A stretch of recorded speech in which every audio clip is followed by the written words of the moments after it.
This series is called The Inquiry Classroom. We decided to explore what inquiry-based learning really looks like inside the classroom. And we thought about it because as we were working with teachers and as we were exploring the new research around inquiry-based learning, as well as anything that falls under that, project-based learning, experiential learning, lots of buzzwords kept coming up. And as we were sharing those definitions, it didn't always stick, right? Like, people didn't always know what to do. And so as we have a school, a micro school, and we teach in this manner, we thought, how do we make it as concrete as possible? So the Inquiry Classroom is really an attempt to support educators who want to teach this way, whether you're using project-based learning or some other type of experiential learning approach. The aspect of inquiry is always present. So what does that mean? What does that look like in a very practical way? Welcome to Enlighten Ed, a podcast for educators and parent educators.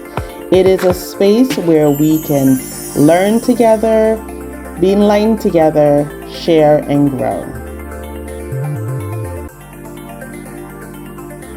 I am Dr. Regine Filippo, the CEO of Attest Education, a program and school redesign organization. We infuse inquiry, STEM, personalized learning approaches with equity and innovation. So I am Tony Ann Williams, and I am an educator of 10 years. I love teaching early childhood and special ed. Those are my favorite. However, education as a whole is very important to me, and so being in this space is very empowering, so I love this. So I'll start out because I want to give you a little bit of backstory why I'm such an advocate and a fan. So before coming back to K-12, right, I was a high school math teacher before that, I went ahead and did my doctoral studies and became a researcher at the National Center of Restructuring Education, Schools, and Teaching. So it's NCRES for short. All of that, but it's just NCRES. And it's just a research center at Teachers College, Columbia. And a lot of the work that we did was around inquiry-based learning. And I really got really deep in the research of it, and I actually did my dissertation on inquiry. Inquiry-based learning is a student-centered approach driven by students' questions and their innate curiosity. It is rooted in constructivism, where humans construct their own knowledge and meaning from experiences. You know, I added like it's a hands-on approach. Right. Well, I like to think about them together. So inquiry-based is a term that a lot of people use and describe as non-traditional classes. And we're emphasizing problem solving, student-centeredness, and of course, rich discussions. Yeah, you know, when I say they, scholars, researchers always say that teachers and students are co-constructors of knowledge. There are these authentic tasks that students engage in, and they engage, again, like you said, in these rich discussions, solving real-world problems and the use of prior knowledge, right? Some good teaching practices that we know from the past are also included in this, right? So, yeah. Yeah, definitely. I feel like inquiry-based learning is about how the subject is represented, but it's also about the role of the teacher in the classroom and, of course, the role of the students. Of course. So the whole point of inquiry is really to promote students' engagement and get them to that space of rich, authentic task and reasoning, as well as lead them to increase their understanding, right? Yeah, totally agree. I'm gonna read a couple of sentences, maybe not a couple, maybe like 4, maybe 1 paragraph from an article I dug up. A lot of the research that I did, I got my doctorate over 10 something years ago, and so a lot of that research is now considered old. So I went back in and looked at current research. So I'm just going to read something that I found from an article called Inquiry-Based Learning in the Arts, Humanities, and Social Sciences. The IBL, so Inquiry-Based Learning, the IBL classroom is more complex than a traditional classroom, where the instructor lectures in a unidirectional manner. So inquiry-based, you're not doing that, right? And the students do little more than listen and take notes in a passive mode. So again, inquiry-based learning is the opposite of that. Inquiry-based learning, or IBL, can be adopted to any course at any level because it's not prescriptive, but rather a general approach to learning. It is thus flexible and operates along a continuum. IBL requires interaction, participation, and self-responsibility. It requires taking on new roles and adopting new beliefs and attitudes about the nature of teaching and learning. So about the nature of teaching and about the nature of learning. It requires us thinking differently, and I'm paraphrasing a bit here, about the purposes of education itself, right? This in turn, the paragraph continues, requires careful planning and a great deal of patience and commitment to move past the growing pains of implementing a new paradigm. You laugh. Mm-hmm. So we looked a little bit earlier, and Google defined inquiry as the act of asking for information and an official investigation, right? And then there was additional information about how it can be used in the classroom, and that's where we were talking about it involves the process of exploring the natural and material world, and it leads to them asking questions, making discovery, and testing those discoveries, right? At Attest Education, we like to say that there are 3 interconnected reasons why we promote inquiry-based learning. Inquiry-based learning promotes active learning and student engagement. It also promotes higher order thinking skills, or the acquisition of higher order thinking skills, both critical thinking skills and creative thinking skills. And this is really because of the type of task that students are engaged in and the continual investigations that promote the higher order thinking. There is a good book around higher order thinking that breaks down those skills. It's for younger children, but I love to use it beyond elementary school for middle school and high school students as well, because of the ways it breaks down the skills of higher order thinking. And then lastly, if you're promoting active learning, active participation, and you're promoting higher order thinking, it is more likely that students will have a greater understanding of concepts and big ideas. So we like to hone in on 9 key curricular or instructional moves, components, ways of teaching, however you like to say it, because we have found that these 9 really promote student engagement, active learning, higher order thinking, And ultimately, it promotes the understanding of big ideas and concepts. So the first is questioning. Students are encouraged to come up with their own questions. Usually the task itself, the unit itself starts with a provocative question, but within the unit, students generate their own questions. Another is the investigation process itself, and there are 3 or 4 sub parts to this. We like to focus on research, helping students learn how to research. We like to also focus on experimentation, exploration, and we use observation constantly as a tool. What are you noticing? And then also to bring questioning back in this. What are your questions as you're noticing?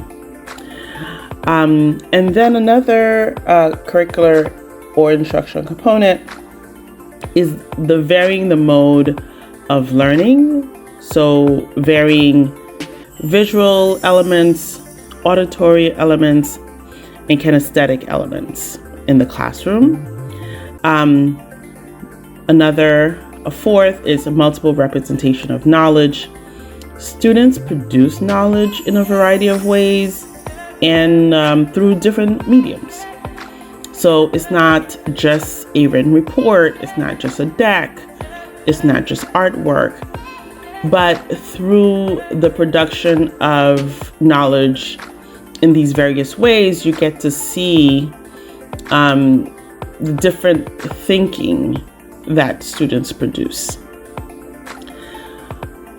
A fifth is the use of collaboration and peer groups.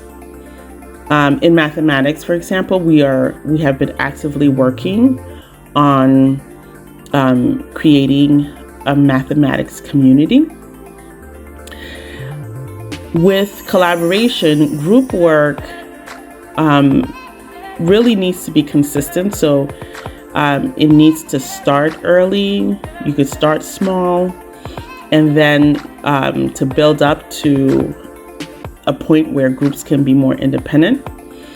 But we promote consistency and being intentional and deliberate about making sure collaboration happens.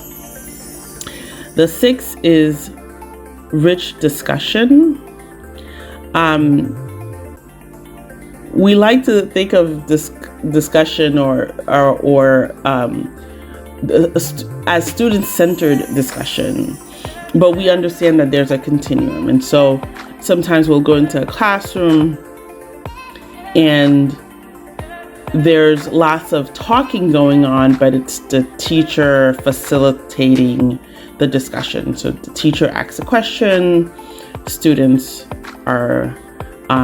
might be engaged and they're answering. But we like to see movement towards a point where students are asking each other questions and responding to each other's questions or adding to each other's thoughts. And so we recognize that continuum, but we also recognize that within a unit, there might be a time where teachers are generating the questions, but at the same time, the majority of the time, students are independently discussing, or as independently as possible. The seventh component is reflection. Student reflection needs to be used as a tool to promote understanding. As students really think deeply about what is it that they know and understand, we empower them to take ownership of their learning, especially if we follow that up with, well, what do you want to do next? Basically some goal setting with them. The 8th is authentic assessments, which if you are a project-based learning school already, this is something you know very well. But the tasks mimic the real world as much as possible, or some aspect of what professionals do. And then this 9th piece might be something that we particularly like to do, but it is really learning through experts or through external experiences with experts. And so this again is very similar to the discussion in terms of the continuum, where we recognize that sometimes all you can do is a field trip. But if you could get someone with more experience or someone in the field to be involved or to mentor your students, or you can do more of a place-based learning where there's a longer experience with another organization or at another location. The point is that the mentorship and the knowledge that students are gaining are coming from folks who have expertise in the field. So we like to see that, and we like to push that. We like to think of both planning and execution of an inquiry classroom in 4 stages.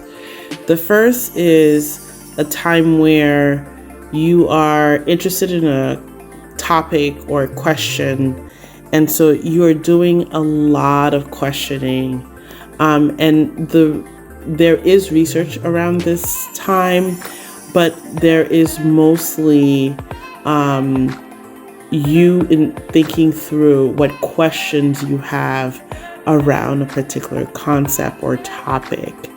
And then the second stage for us is when you have chosen a particular area of interest or a question that you're going to investigate, and you go very, very deep into the research. Here is where you see your multiple sources of data, or different types of sources. Here you see, hopefully there are primary and secondary sources as part of your investigation. And then in the third stage, you are building something. So depending on what the investigation is, or what the topic is, or the content area is, you are building your argument, you are building your report, you are building your prototype, or your model.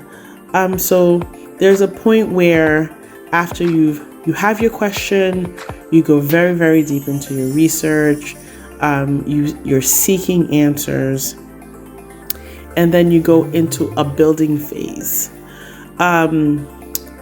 Then after that, once you're done building, you have to communicate what you've been doing or what you found, right?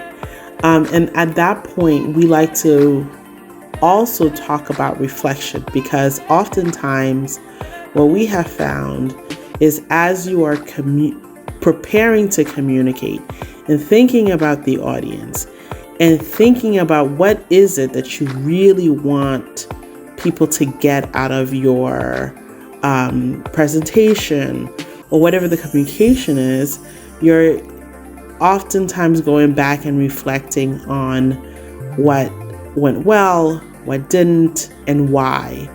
And that also becomes part of your presentation or what you communicate. And so these 4 stages cannot happen in a vacuum or in isolation, right? Oftentimes in inquiry, you are collaborating with other people. And so you're really in community throughout these 4 stages. And so this is why here we also like to talk about what does an IBL community look like, and how do you get to a point where you have community, right? Where you can collaborate, where you can do thinking together, where you can do building together, investigating together, questioning together, and then finally at the point where you are communicating together, right? And there are a couple of things for us that we have found. One, and the research or other experts say similar things. One is, what are some of the norms that you've set in place in the classroom for how we treat each other and how we do our work, right? Two are, what are some of the routines for thinking and doing? And then three, in what ways have you helped members of teams build relationships so that they respect one another, they hear one another out, and all together they build that community.